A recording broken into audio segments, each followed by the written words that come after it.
want Republicans dead. Where I could stand in the middle of Fifth Avenue and shoot somebody and I wouldn't lose any voters, okay? The women with the least likelihood of getting pregnant are the ones most worried about having abortions. On January 6th of 2021, you had tens of thousands of people peacefully protesting. So, it's not a right-wing conspiracy theory. It's not QAnon. It's real.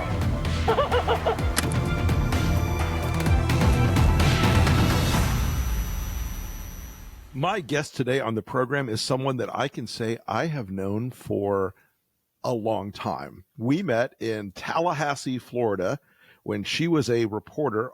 Who were you with at the time? Are the Tampa Tribune? I was with the Tampa Tribune, which right. Longtime rival, the St. Pete Times. That's right. Bought and closed in the same day. R.I.P. Last edition. Yes. But it was an amazing way to enter journalism. I still really grateful. Folks, once again, my guest today is Margaret Talov. She's a former journalist. She's now leads the Institute for Democracy, Journalism, and Citizenship at Syracuse University. And she is doing some really important work in helping citizens understand and trust the media again in this country, because it's become so very divided. She comes at it from a journalist perspective initially, but this commitment, I think, I think what you're doing, Margaret, is truly valuable right now, because unless we have a media in this country that people can repose confidence in, I think we end up with these fake news sites, these weird social media actors, these influencers and scamfluencers and everybody else substituting what journalism's role in an active democracy should be. So talk to us a little bit about your path, how you got to the Institute, and then more about what the mission of the Institute is. Thanks. Well, Rick, first of all, it is such a pleasure to be reunited with you. We have known each other for the 90s. 30 years, something like that, which is impossible since we're both 29. But absolutely, I don't know how it happened. Right out of day school, man. we knew each other when the Democratic Party was still dominant in the state of Florida. Yes. When people were still executed by electric chair, which was known as Old Sparky, baby. So we have all lived through a lot in the time since. Anyway, it's really great to be with you. I'm going to correct you on one thing. You introduced me as a former journalist. I am still a working journalist. Okay. I'm very happy to be doing so. I continue to run Axios's polling and focus group relationship. I knew that. Which is awesome and really keeps me in the news, which is what I love. But I am a former reporter. I'm mostly now in the kind of editing and analysis space. And what you miss about that are times when there are amazing events on the ground and you wish you were there covering them. But I think what you do gain is what every reporter knows that they're missing when they're on the ground and in the field, which is a little bit of distance, a little bit of perspective, a little bit, hopefully more ability to see the news as the average person sees it unfolding. Right. Because I think one of the best things about being in the throes of either the news business or politics is that you really are right up on the front lines. You understand every development exactly as it's happening. And the biggest risk or flip side to that is that you forget that everybody else doesn't see that and everyone else isn't following it as closely.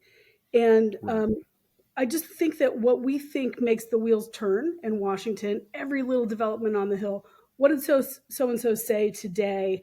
What was the headline of the day? What is the test vote going to be on some amendment that's like never going to pass? Nobody anywhere else is thinking about those things. And the big questions that voters want answered are so different than the scoops that are our currency, you know? Right. But I have had this amazing evolution over the last couple of years. I've had an extraordinary opportunity to help conceive and launch and begin to direct this institute, which is based in DC. It's affiliated with Syracuse University up in central New York. But its audience is nationwide and to some extent internationally. And The idea behind this institute is to look at challenges to our democracy and challenges to the news business and Hmm. challenges to society and civic engagement as completely interconnected. So Right. you can look at American democracy or democracy around the world and say it's threatened, its support for democracy is falling. What are the reasons for this? And you can look in the news business and see that it's going through these crazy changes because of technology and social media and decline of local news and the rise of TikTok and what have you.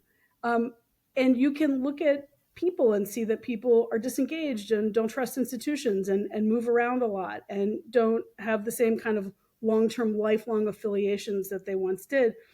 But these are not separate incidents; they are completely interconnected incidents um, and trends. And so the goal of our institute is to, in our research and in our teaching and in the way we dialogue with the public, to look at Hmm. not just these individual trends, but the relationships between them. It's interesting you mentioned that because I do think there are a lot of simultaneous factors. I mean, the news business has been going through a wrenching transition. We thought 10 years ago was bad, but the current transition is even more dramatically terrible for working journalists. We've gone through the death of local news in a lot of markets in this country, both for print and television and radio. We've gone through uh, this politicized corporate acquisition strategy in a lot of places, and it has left people feeling um, like the consistency and the loyalty to an idea of, okay, this is my hometown paper. They cover things. They are objective. I listen to them. I mean, we were talking earlier about the Tampa Tribune. I grew up as a kid, and my dad got three newspapers. He got the Tampa Tribune in the mornings. He got the Tampa Times in the afternoon, and he got the St. Pete Times in the morning. And all those, I mean, it was always, you felt informed. You felt like you were tied to your community. You felt like you understood what was happening. And I think locally is particularly, that is just, it's gone now. You have these astroturf sites like that pop up out of nowhere, like the Tallahassee Clarion Bugle or whatever it is, but it's a astroturf site run out of Russia, or it's a right wing, site run out of somebody's house in Austin that puts the same content into 150 cities. All those things seem to me to be a real challenge for how do you reintroduce a product that people engage in both locally and more broadly to educate them about the national issues that actually do affect their lives more than they think. Uh, you're asking like all the right questions. It's making my mind go in a bunch of disorganized places. I know that one of your very recent guests was Stephen Brill, who's NewsGuard, Yep. has done some really important research on those partisan quote news sites overtaking actual news sites, or things that aren't news but describe themselves as news. These are really, really important trends, but I don't think you can expect the average reader or listener or watcher or news consumer to think about these things. Like Mm-hmm. people, I do a lot of watching of focus groups, a lot of reading Sure. of polls, and just consistently, when you ask people where they get their news, a lot of people say they get their news from local news. When you press them a little bit further, it turns out they really get a lot of their news from social media, and that could mean anything. It could mean going on TikTok. It can mean looking for an influencer who you love, who is kind of in the role of a newscaster, or it could mean just being on Facebook and whatever wafts into your feed is what you're watching, and you're going to say it's news. So local news plays a, an under um, it kind of gets it's a heavier hitter than it seems like it is. It's kind of an unseen role in this whole ecosystem that we're talking about. And I'm really lucky at my institute to work with a research director and a senior researcher whose specialty is both, and this is Joanna Dunaway and Josh Dar. Mm-hmm. They both of their specialties are not just the connection between polarization and news consumption, but how local news impacts polarization. And there is research that's taken place over a number of years that shows a trend where when local news declines in a community, there's actually a measurable increase in polarization in that community. And by polarization, I don't mean like I only hang out with people like me and I Mm-hmm. agree with everyone. I mean, that is polarization, but you can see it in how people vote, in the presence of split ticket voting, where, like if Right. you're a well-informed voter, you would look at your ballot and be like, I like that judge, I don't like that judge, I'm voting for this measure. And maybe you vote for, if at the local level, maybe you vote for some Republicans and some Democrats, Mm-hmm. and you don't really care, or maybe you care a little, but you would weigh the person's party identity against their record.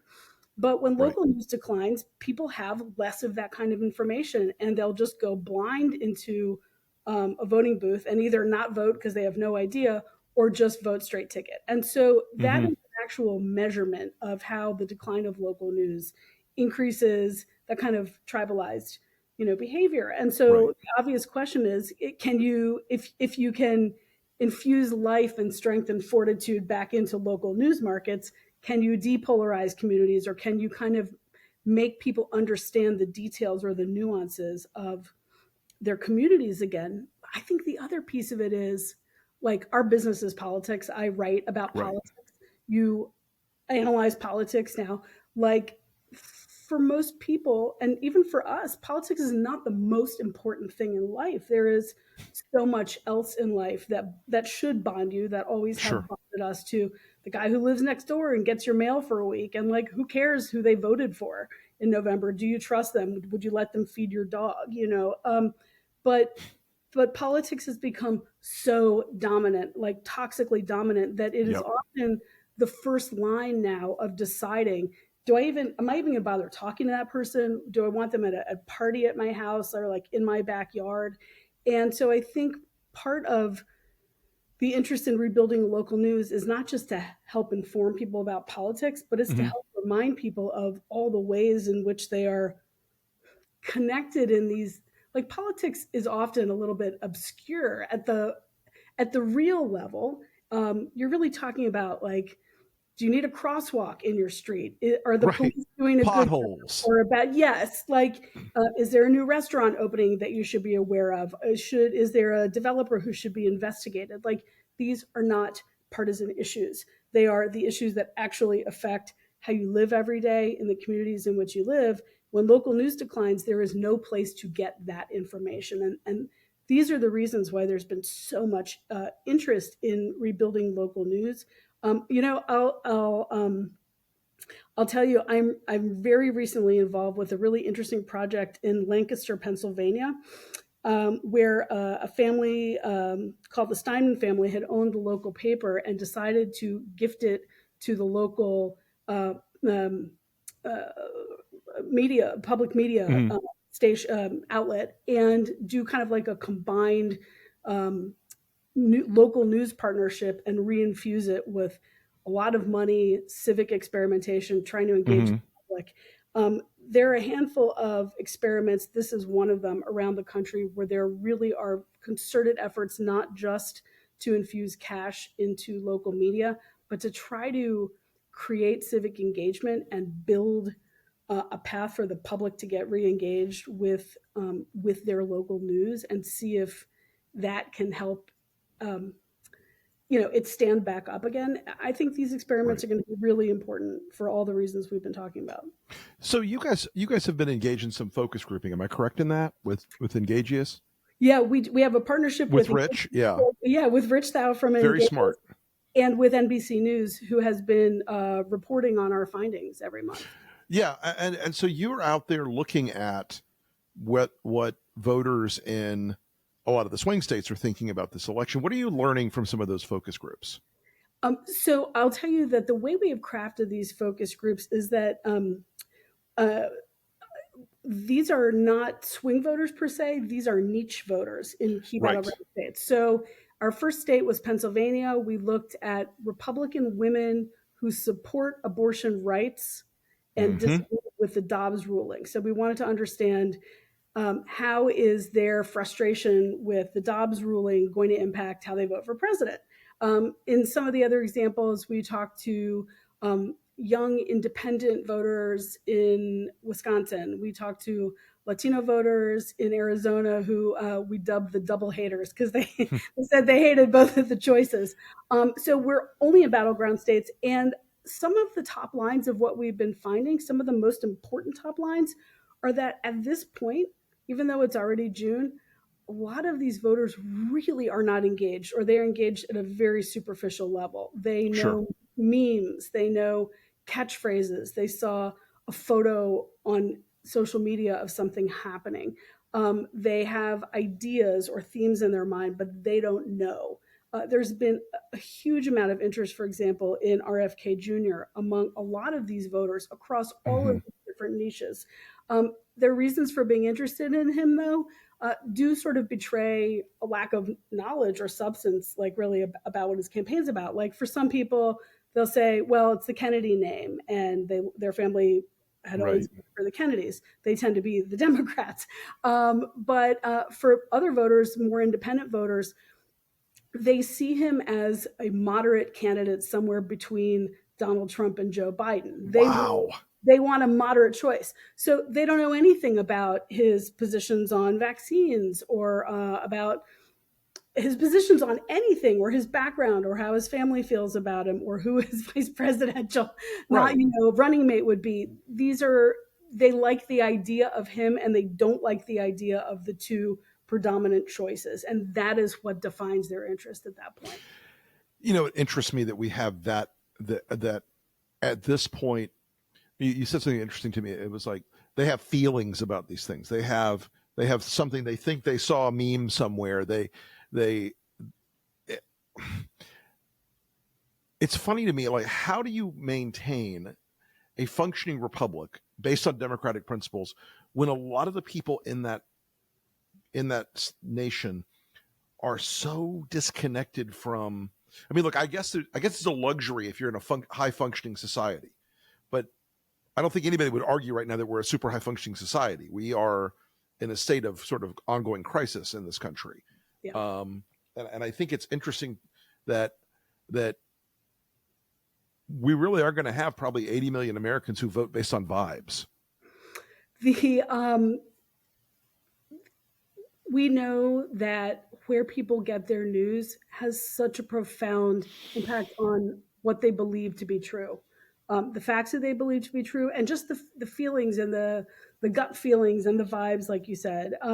We see it in straight political news, but I really saw it at Axios. We did this long-term, like 3-year poll on COVID and how people were reacting to COVID, who they blamed, who they trusted, how they tried to prevent getting it, all that kind of stuff.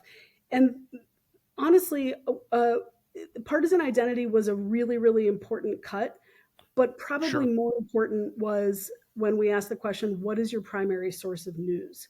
Because that really helped you understand. A Democrat whose core news consumption was a major newspaper or the network news would have a different point of view than a self-described Democrat whose primary source of news was social media or was MSNBC. And likewise, when we asked people who would describe themselves as Republicans how they would react to various aspects of COVID, core Fox News watchers, very different than core Wall Street Journal readers or core ABC, NBC, CBS news viewers. So where you get your news makes a huge impact, but also whether you consume news at all has an even more profound impact. And say more about that. In that COVID example that I was giving you, if your primary source of news was either social media or no news, your views were actually the most out there week after week, wave after wave. But what we do see in a lot of these more current focus groups that you and I have been talking about is if the primary place you get your news is social media, it is much more visual, it is much more superficial and less deep, and it is has a much greater likelihood of being influenced by sources who are not traditional mainstream media voices or that are like gatekeepers.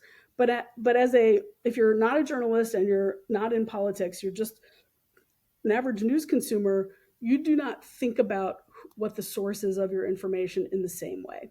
And there are a lot of reasons why people behave this way. One is because, it's free and it's coming to your phone, and that's the culture we're in. If it comes to you, you're more likely to look at it than if you have to go looking for it. Mm-hmm. But the other is there is such an infusion of this other stuff in a much greater way than there used to be. There is misinformation that happens to be misinforming you, but its intended purpose is entertainment.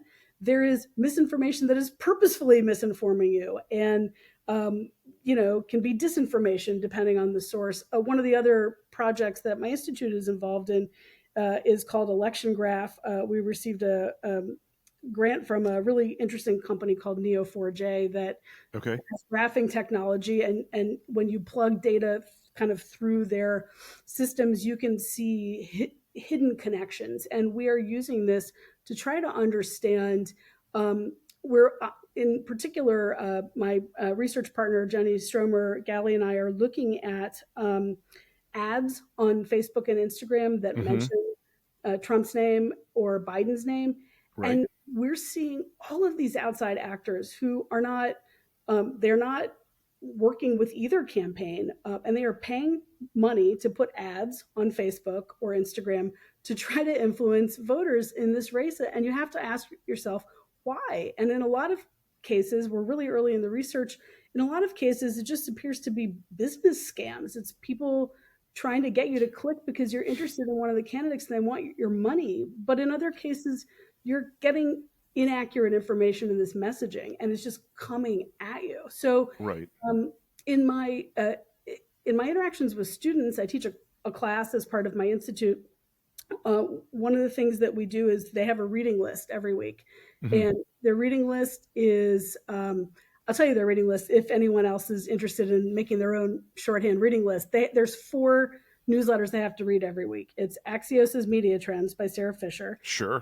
It's CNN's Reliable Sources newsletter, which is voluminous every night. It is NewsGuard's Reality Check, and it is the Pew Research Center's weekly kind of reads, because I want them to see as many articles from reliable sources, not to borrow the term, I want them to get as much trustworthy information as they can from a variety of different sources on stories at that intersection between media and politics. But if you're interested in something else like climate change or, guns or contraception or taxes, you should make your own reading list and try to curate reliable information. And if you want to watch the other stuff that's entertaining to you or kind of,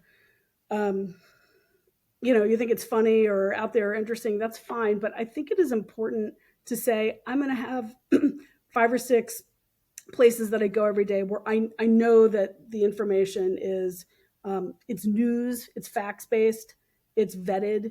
There's standards section at that news organization that ensures that the information is verified.